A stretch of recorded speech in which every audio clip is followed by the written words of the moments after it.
Blood stained the dust of the Arizona Territory as Bethany Keller stumbled forward, her bare feet leaving crimson prints behind her. The year was 1878, and the merciless summer sun had turned the ground into burning coals beneath her torn soles. She had been walking for hours since the stagecoach robbery that had claimed not only her shoes and belongings but also the lives of her traveling companions. Tears had long since dried on her cheeks, leaving salty trails through the dirt that caked her face. "Madam, you're bleeding." The deep voice startled her, and Bethany whirled around, nearly losing her balance as she faced the stranger. He sat atop a chestnut stallion, his face shadowed by a wide-brimmed hat. A bandana hung loose around his neck, and dust covered his denim pants and worn leather vest. The silver star pinned to his chest caught the sunlight. "Marshal Jack Xavier," he introduced himself, tipping his hat. "Folks call me Jack." Bethany swayed, the world tilting beneath her.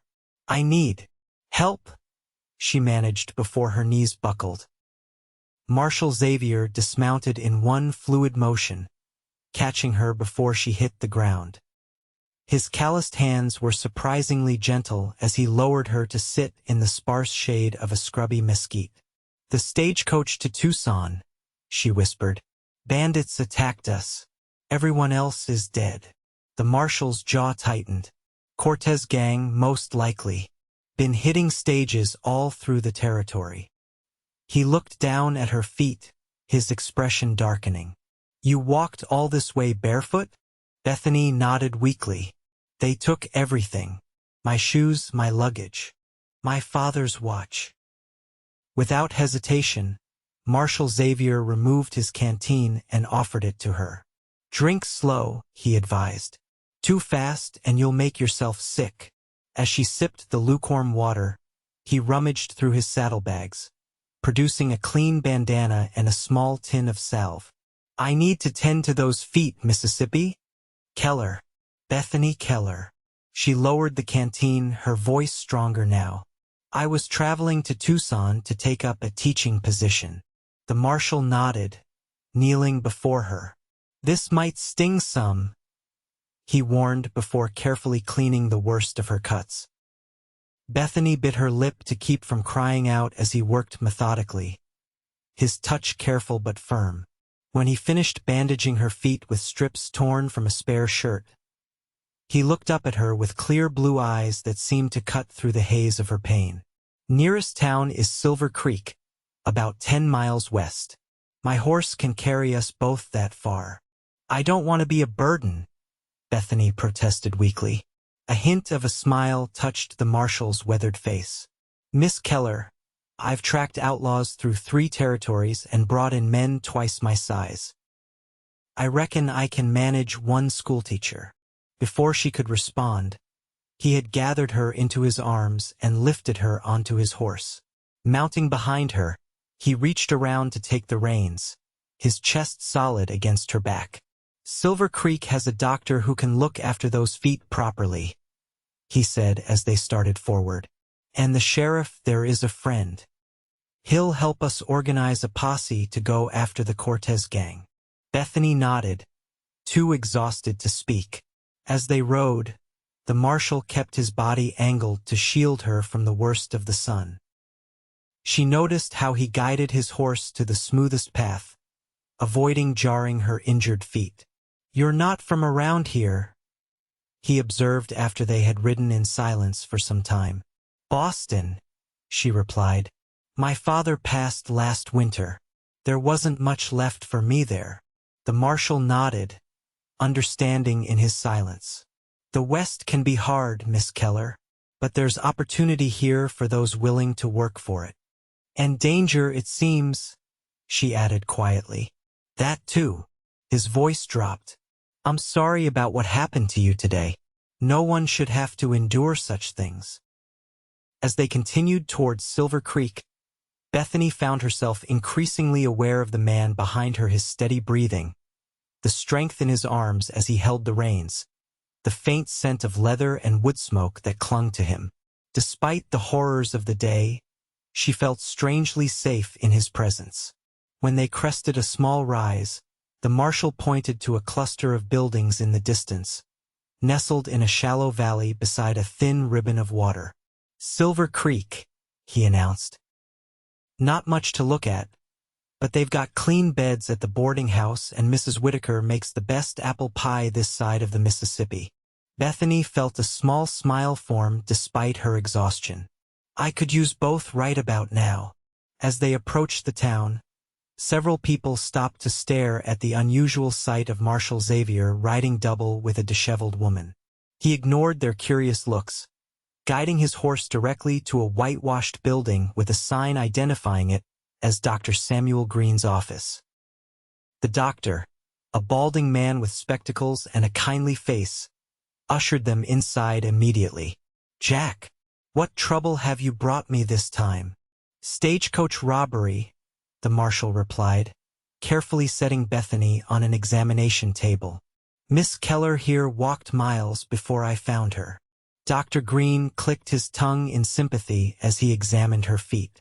"You're a brave woman, Miss Keller.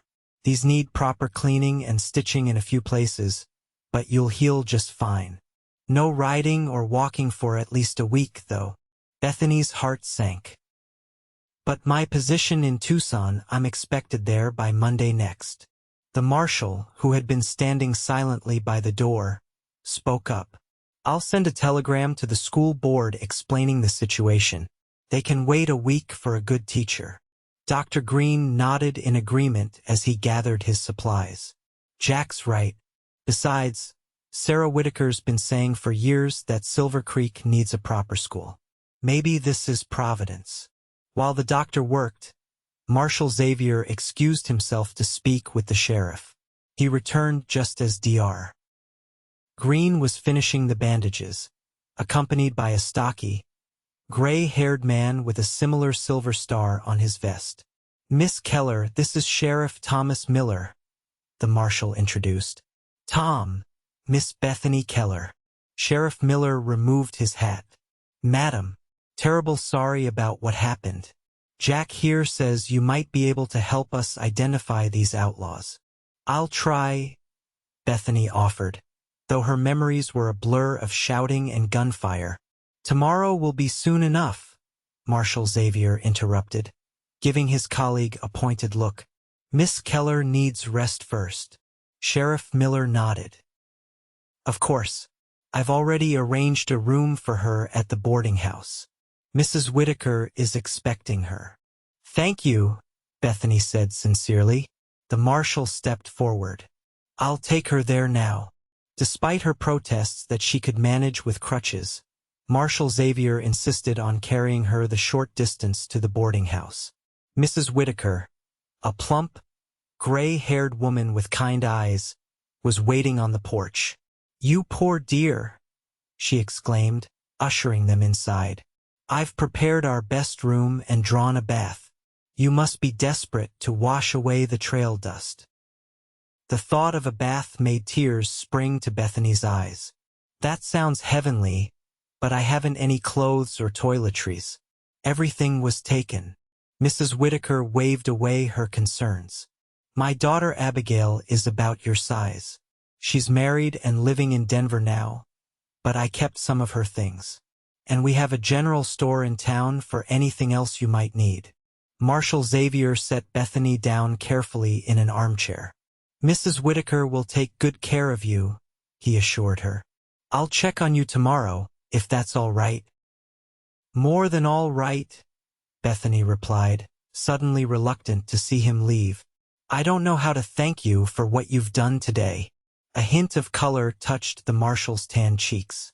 "Just doing my job, Miss Keller." As he turned to go, Bethany called after him, "Marshal, thank you for walking beside me through the dust." He paused, looking back at her with an expression she couldn't quite read. "Rest well, Miss Keller." After he left, Mrs. Whitaker helped Bethany to the bath, which had been set up in a small room off the kitchen. The warm water was blissful on her aching body, and the clean dress Mrs. Whitaker provided, a simple blue calico, felt like the finest silk after her ordeal. "Marshal Xavier seems like a good man," Bethany remarked as Mrs. Whitaker brushed her freshly washed hair. "One of the best," the older woman agreed. "Been through his share of hardship, that one. Lost his wife and baby daughter to fever 5 years back.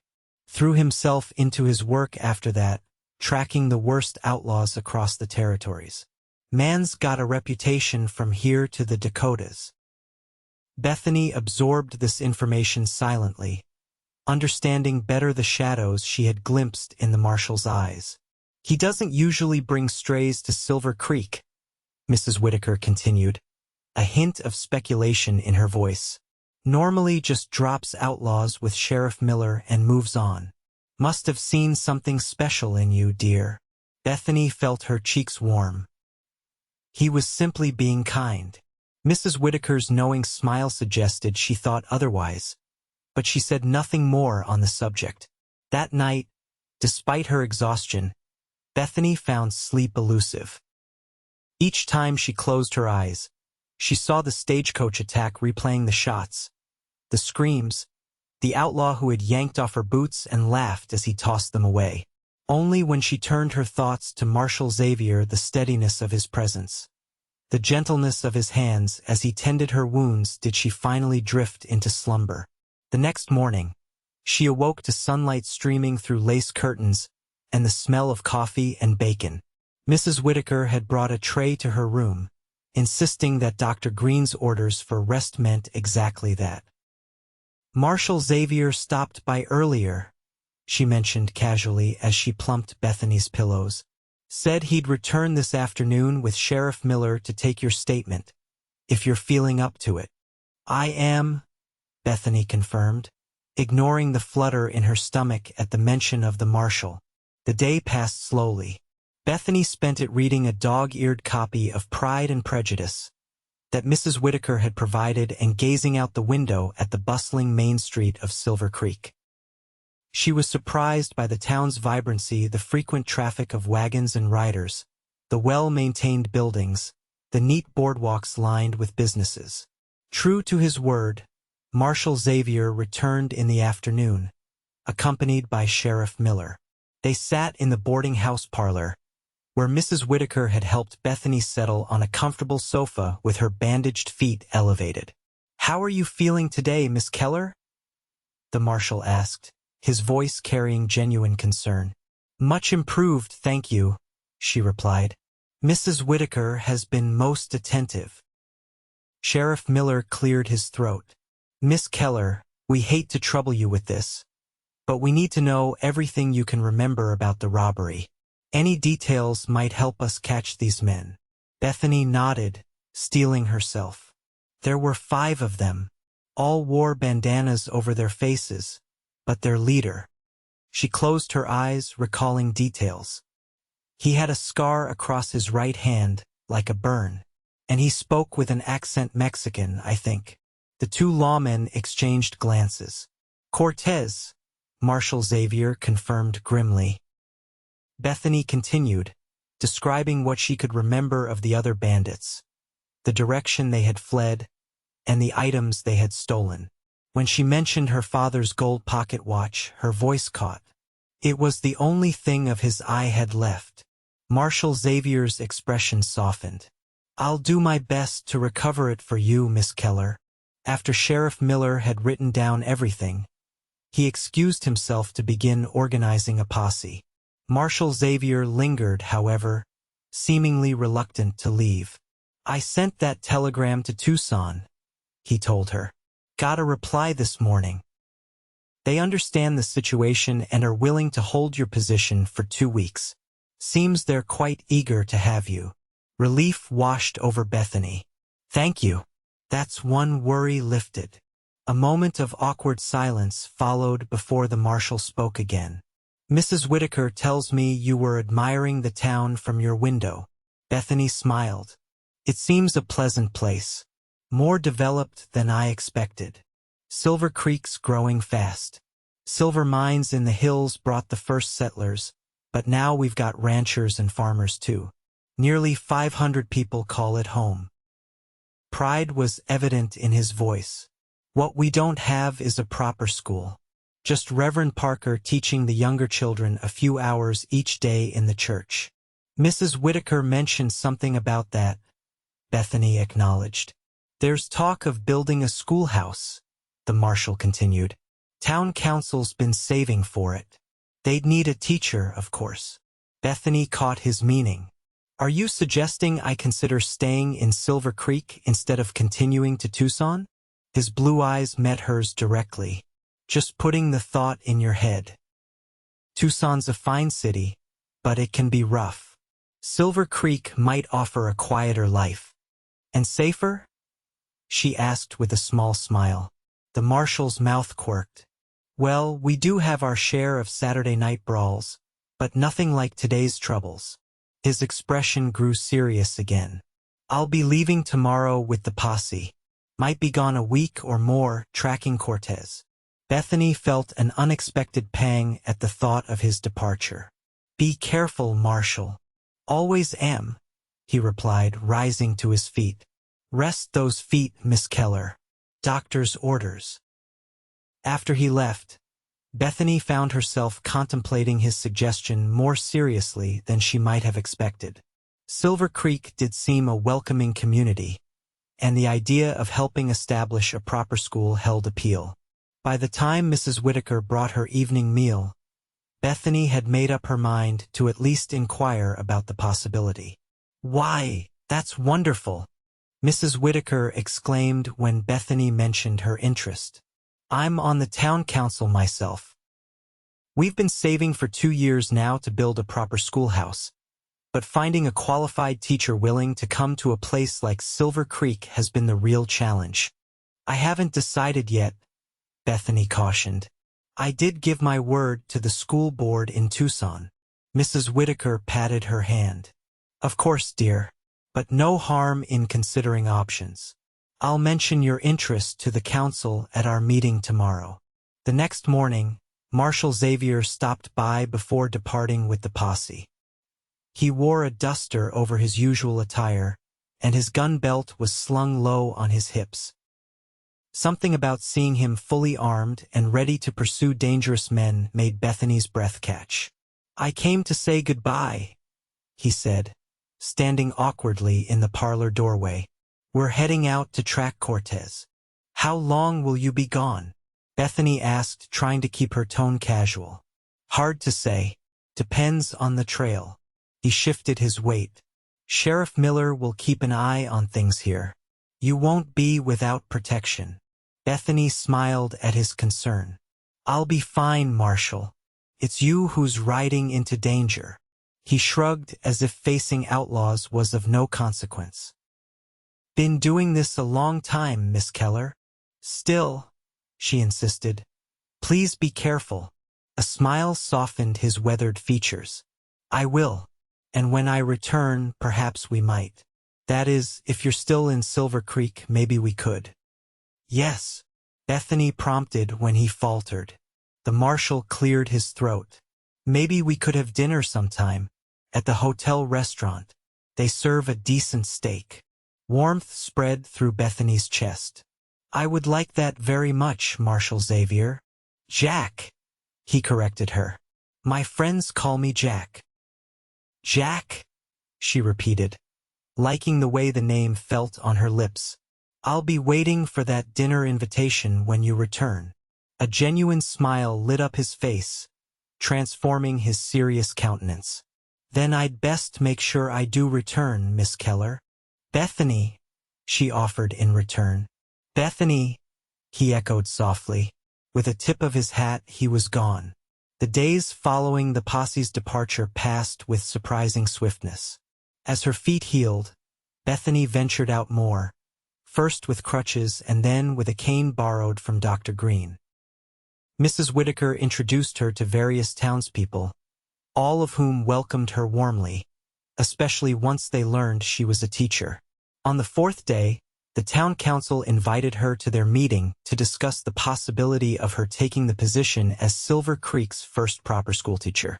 Mayor Wilson, a portly man with mutton chop whiskers, outlined their plans enthusiastically. "We've already purchased land at the north end of town," he explained, "and we've got nearly enough funds saved for construction. By fall, we could have a fine schoolhouse built. In the meantime, we could expand the current arrangement at the church, with you taking over from Reverend Parker." Bethany was impressed by their commitment. "How many children would I be teaching?" "About 40 at present," Mrs. Whitaker replied. "Ages 6 to 14 with varying levels of education. Some have had formal schooling before their families moved here. Others barely know their letters." "A challenge," Bethany acknowledged, "but not an insurmountable one." The council offered her a salary that, while modest, included room and board at Mrs. Whitaker's boarding house. They also promised funds for school supplies and books. "We understand you have a commitment in Tucson," Mayor Wilson said, "but we hope you'll consider our offer. Silver Creek is growing, and we need good people to help shape its future." Bethany promised to give them her answer within the week. As she walked slowly back to the boarding house, leaning on her cane, she found herself genuinely torn. The Tucson position offered better pay and an established school, but there was something appealing about helping build something new in Silver Creek. And then there was Marshal Xavier Jack and the dinner he had promised. That evening, Dr. Green removed her bandages for the final time, pronouncing her healing well. "Another few days and you'll be walking normally," he assured her, "though I'd recommend sturdy boots before you attempt any long journeys." The following afternoon, Bethany visited the general store to purchase some necessities with money the council had advanced her. Mr. Peterson, the proprietor, was helping her select writing paper when a commotion outside drew their attention. "Posse's back!" someone shouted from the street. Bethany's heart leaped as she hurried to the door, forgetting her cane in her eagerness. Through the gathering crowd, she spotted familiar riders entering town. Sheriff Miller at the lead, followed by several dusty men. Relief flooded her when she saw Marshal Xavier among them, though her smile faded when she noticed he was slumped slightly in his saddle. As the crowd parted, she saw the reason: a blood-stained bandage wrapped around his left arm. Without thinking, she pushed through the onlookers to reach him just as he dismounted awkwardly. "You're hurt," she stated, concern etching her features. He looked surprised to see her but managed a tired smile. "Just a graze. Cortez is a decent shot." Sheriff Miller approached, leading a horse with a body draped over it. "Got Cortez and 2 of his men. The others escaped, but they won't be troubling stagecoaches anymore." Bethany barely registered the sheriff's words, her attention fixed on Jack's injured arm. "Have you seen Dr. Green?" "Heading there now," he assured her. "Walk with me." They moved slowly toward the doctor's office, Jack clearly favoring his wounded arm but refusing any additional support. "Did you find my father's watch?" Bethany asked, though she cared far more about his well-being than any possession. To her surprise, Jack reached into his pocket with his good hand and produced a gleaming gold timepiece. "Cortez had it on him. Seems he liked it as much as you did." Tears sprang to Bethany's eyes as she accepted the watch, the familiar weight of it in her palm bringing a rush of memories. "Thank you," she whispered. "This means more than I can say. Dr. Green was waiting at his office, having been alerted to the posse's return. He shooed Bethany into the waiting room while he tended to Jack's wound, but she refused to leave completely. Nearly an hour later, Jack emerged with a fresh bandage and his arm in a sling. "Doc says I'll live," he announced with a wry smile. "You'd better," Bethany replied, relief making her bold. "You still owe me dinner." His smile widened. "Tomorrow night? Once I've had a chance to wash off the trail dust." "I'll look forward to it," she agreed. As they walked back toward the boarding house, Jack filled her in on their pursuit of the Cortez gang. We tracked them into the mountains. Nearly had them at a camp, but they spotted us and made a run for it. There was a firefight. He gestured to his arm. Hence this. But we got Cortez and 2 others. The remaining 2 fled across the border. And my fellow passengers? Were they properly laid to rest? Jack nodded solemnly. We found the stage where they left it, buried the victims nearby, marked the graves. The stage company will notify their families. Bethany walked in silence for a moment, saying a silent prayer for those who had died that day. I've been offered a position here, she finally said, as the town's teacher. Jack's steps faltered slightly. And what did you tell them? That I needed time to think. I still have the position in Tucson waiting. They had reached the boarding house, and Jack stopped at the bottom of the porch steps, turning to face her. His blue eyes searched hers intently. Silver Creek could use a good teacher, he said carefully. It's a town with a future. Bethany met his gaze steadily. And what about you, Marshal?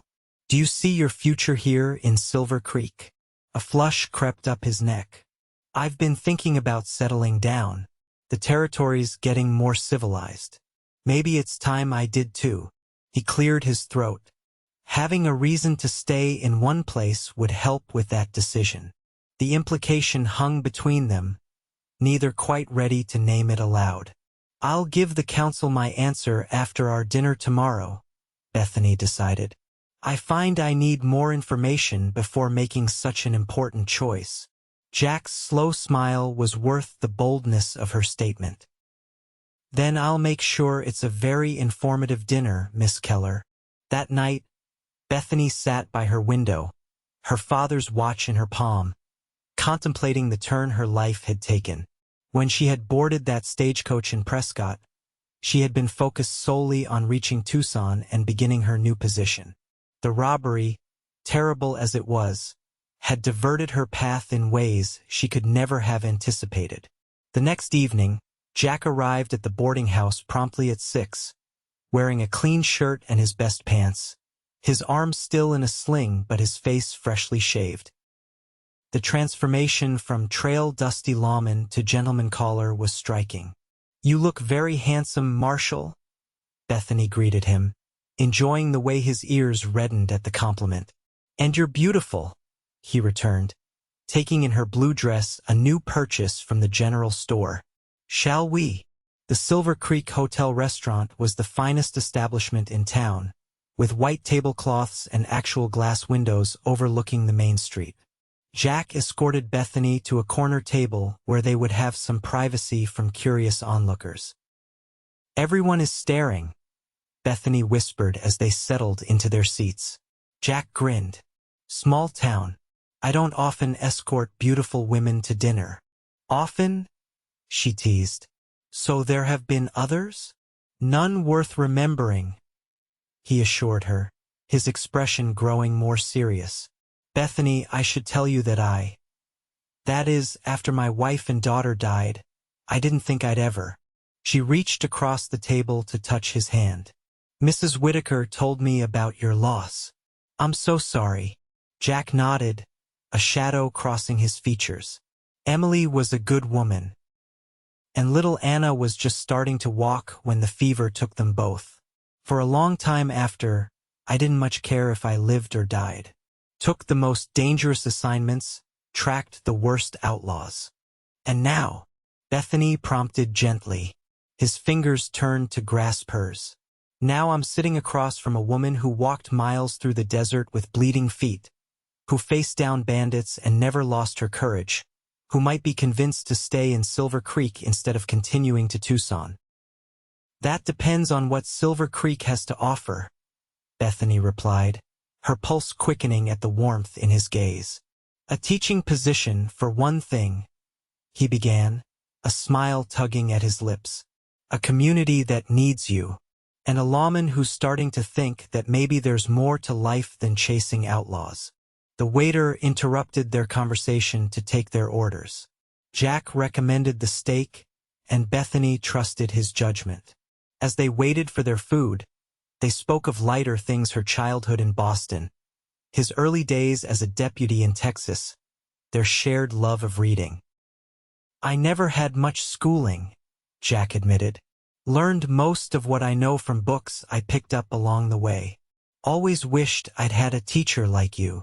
Bethany laughed. "I think you're a bit old to be sitting in my classroom, Marshal. Maybe I could learn in private lessons," he suggested, his eyes twinkling with mischief. The meal was indeed excellent, and by the time they finished dessert, a surprisingly good apple pie, Bethany found herself reluctant for the evening to end. They lingered over coffee, the restaurant gradually emptying around them. "It's getting late," Jack finally noted. "I should walk you back to Mrs. Whitaker's." Outside, the night air had cooled, and stars blanketed the sky above Silver Creek. Jack offered his good arm, and Bethany took it, enjoying the solid warmth of him beside her as they strolled unhurriedly down the boardwalk.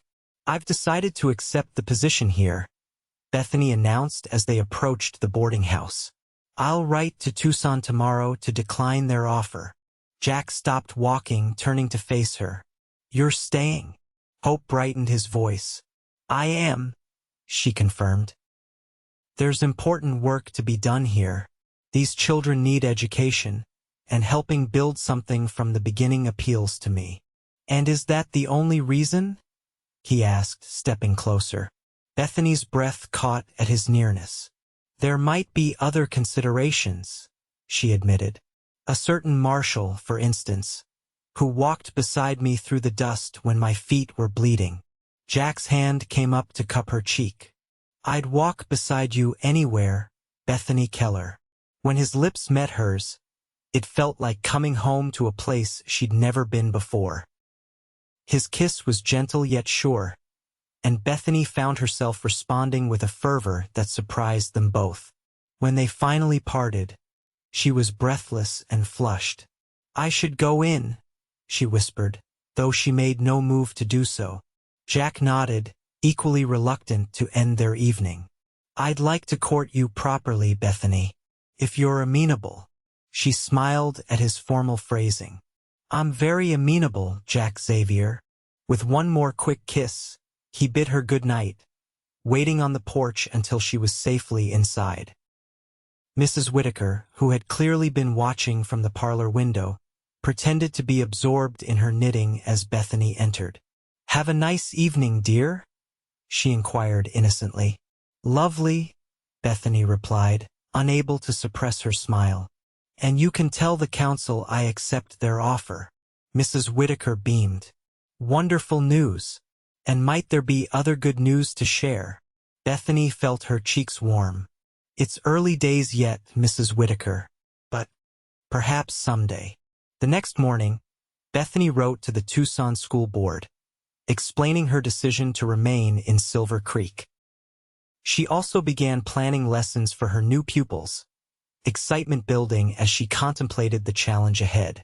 Jack called on her that afternoon, bringing a small bouquet of wildflowers he had picked himself. "For the new schoolteacher," he said with a shy smile. "They're beautiful," Bethany replied, burying her nose in the colorful blooms. "Thank you." They sat on the boarding house porch, discussing plans for the schoolhouse. Jack had volunteered to help with the construction and had already spoken with several ranchers about donating lumber.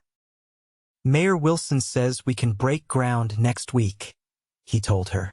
"With enough hands, we could have the building ready by September." Bethany was touched by his enthusiasm.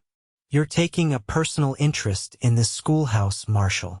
He shrugged, a hint of color touching his cheeks. "Figure I should support my girl's endeavors." "Your girl," Bethany repeated, warmth spreading through her at the possessive term. Jack looked momentarily flustered. "That is, I hope. I mean," she laughed, reaching for his hand. "I like the sound of it." Relief softened his features. "Good. Because I like saying it."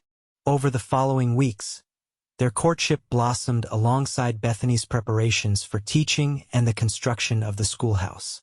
Jack called on her every evening he wasn't on duty, often bringing small gifts, a ribbon for her hair, a book of poetry, once even a kitten he'd rescued from a drainage ditch. Every schoolteacher needs a cat, he insisted as the tiny orange creature curled in Bethany's palm. She named him Dusty, in memory of their first meeting. True to the mayor's prediction, the schoolhouse construction progressed rapidly. The entire town seemed invested in the project, with men volunteering labor and women organizing a sewing circle to make curtains for the windows. Bethany spent hours working with Reverend Parker to assess the children's current education levels and develop appropriate lessons. Throughout it all, Jack was a steady presence at her side. She came to rely on his quiet strength and practical wisdom, while he clearly delighted in her enthusiasm and determination. They complemented each other in ways neither had expected. One evening in late August, with the schoolhouse nearly complete, Jack took Bethany for a ride into the hills above Silver Creek. He had been mysteriously quiet all day, and Bethany wondered what was on his mind as they followed a narrow trail up to a rocky outcropping. The view from the top was breathtaking. Silver Creek spread out below them, the setting sun painting the buildings in golden light. In the distance, mountains rose in purple majesty against the sky. "It's beautiful," Bethany breathed, dismounting with Jack's assistance. "My favorite spot," he admitted, spreading a blanket on a flat section of rock. From his saddlebags, he produced a simple picnic: bread, cheese, dried fruit, and a bottle of wine. "I wanted to celebrate." "The schoolhouse," Bethany guessed as they settled on the blanket. Jack shook his head, suddenly looking nervous. "Something else." He reached into his pocket and withdrew a small box. "Bethany, these past months have been the happiest of my life since Emily and Anna died. I never thought I'd find this kind of joy again, but you changed everything." Bethany's heart began to race as he opened the box, revealing a simple gold ring with a small pearl. "It's not fancy," he apologized, "but it was my grandmother's. She gave it to me before she died, said I should save it for when I found love again." His blue eyes met hers, vulnerable and hopeful. "I love you, Bethany Keller. Will you marry me?" Tears blurred Bethany's vision as she nodded. "Yes," she whispered. "Yes, Jack Xavier, I will marry you." His smile could have outshone the setting sun as he slipped the ring onto her finger. When he kissed her, Bethany felt as though her heart might burst with happiness. She had come west seeking a new beginning, never imagining she would find not only a purpose but also a love that had healed both their wounded souls. They planned a simple wedding for October, after the school term began.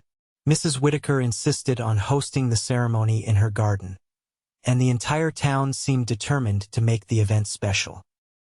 Women brought food, men constructed a small gazebo where the vows would be exchanged, and the children Bethany now taught presented her with a quilt they had helped stitch, guided by the town's more experienced seamstresses. The schoolhouse opened with great ceremony on the first Monday in September. 42 children, scrubbed clean and wearing their best clothes, filed into the new building as their parents looked on proudly.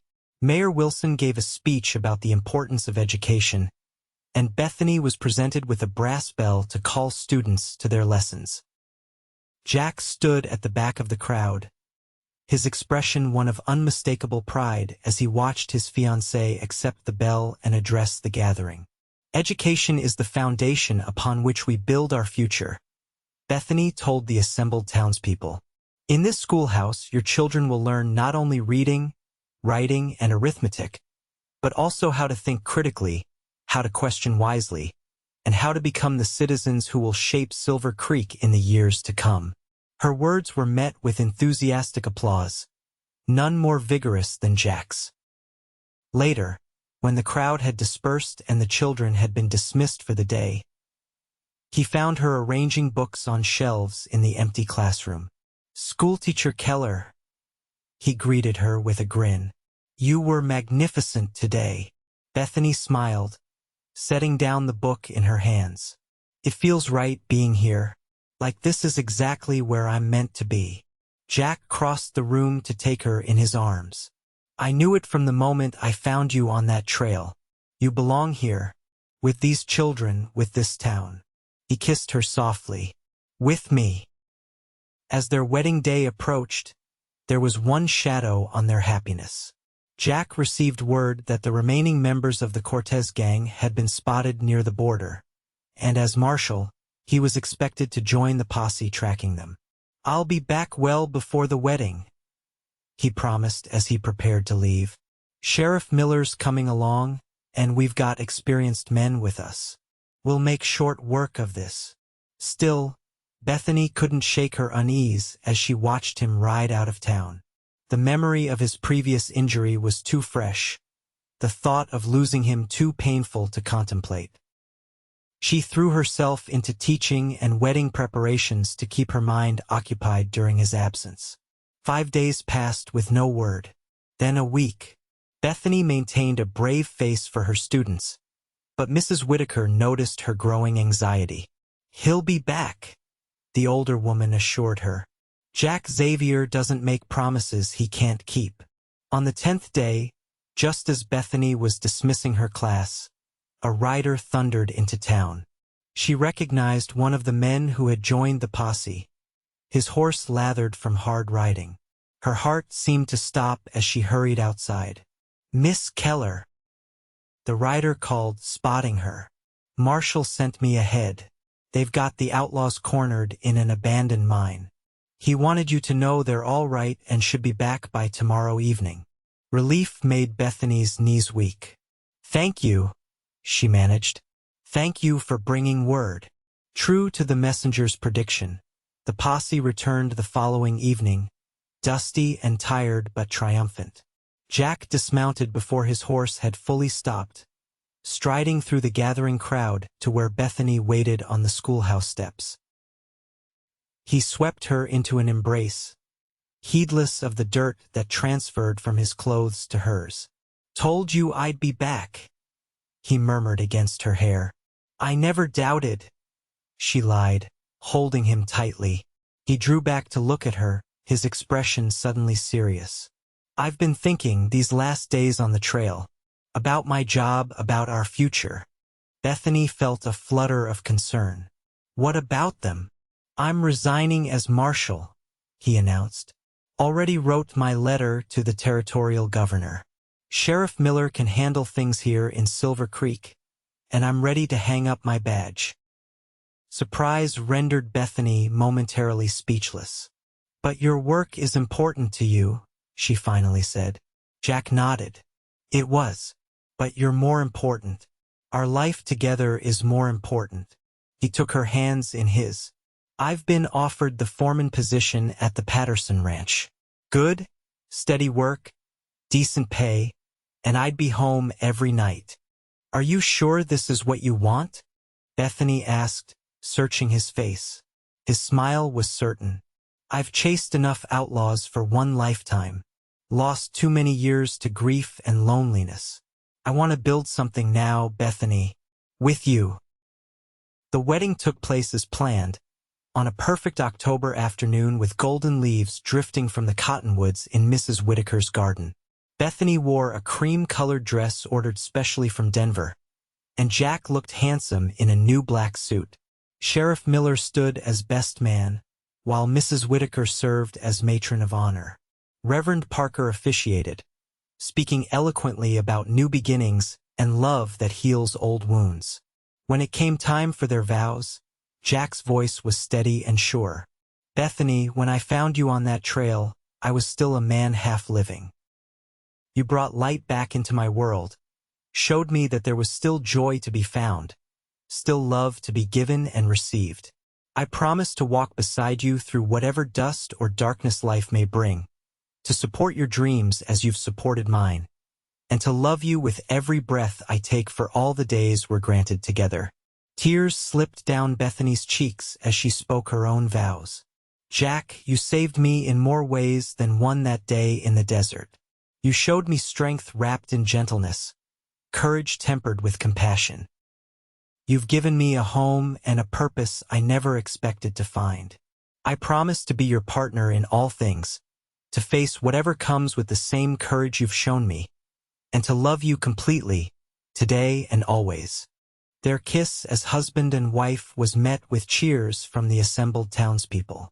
The celebration continued into the evening, with dancing in the town square and enough food to feed twice the population of Silver Creek. As twilight deepened, Jack led Bethany away from the festivities toward the small house he had purchased at the edge of town. It was a modest dwelling, but he had worked tirelessly in the weeks before the wedding to make it comfortable, even building furniture with his own hands. "Welcome home, Mrs. Xavier," he said as he carried her across the threshold. Bethany's heart swelled with emotion as she surveyed the simple but comfortable rooms that would be their home. A bookshelf already held her small collection of volumes, and fresh wildflowers stood in a jar on the kitchen table. "It's perfect," she whispered, turning to embrace her husband. Their first night together as husband and wife was tender and passionate, both of them discovering the joy of physical love that matched the emotional bond they had formed. Afterward, lying in each other's arms, they spoke of their hopes for the future children to fill the empty bedrooms, years of building their life in Silver Creek. "Do you ever regret it?" Jack asked softly. "Taking that stagecoach that day? All that happened afterward." Bethany considered the question seriously. "The robbery was terrible, and I mourn those who died. But if it hadn't happened, I might never have met you. Never found Silver Creek. Never discovered what I was truly capable of." She pressed a kiss to his chest, above his heart. "No, I don't regret it. Every step on that dusty trail led me here, to you." Jack's arms tightened around her. "I'll spend the rest of my life making sure you never have to walk through the dust with bleeding feet again. And I'll spend mine reminding you that sometimes the hardest paths lead to the most beautiful destinations," she replied. As they drifted toward sleep, Bethany reflected on the strange twists of fate that had brought her to this moment. From the terror of the stagecoach robbery to the joy of finding love and purpose in an unexpected place, her journey had been neither straight nor easy. But here, in the arms of a man who had walked beside her through the dust, she had found a happiness deeper and more abiding than anything she could have imagined.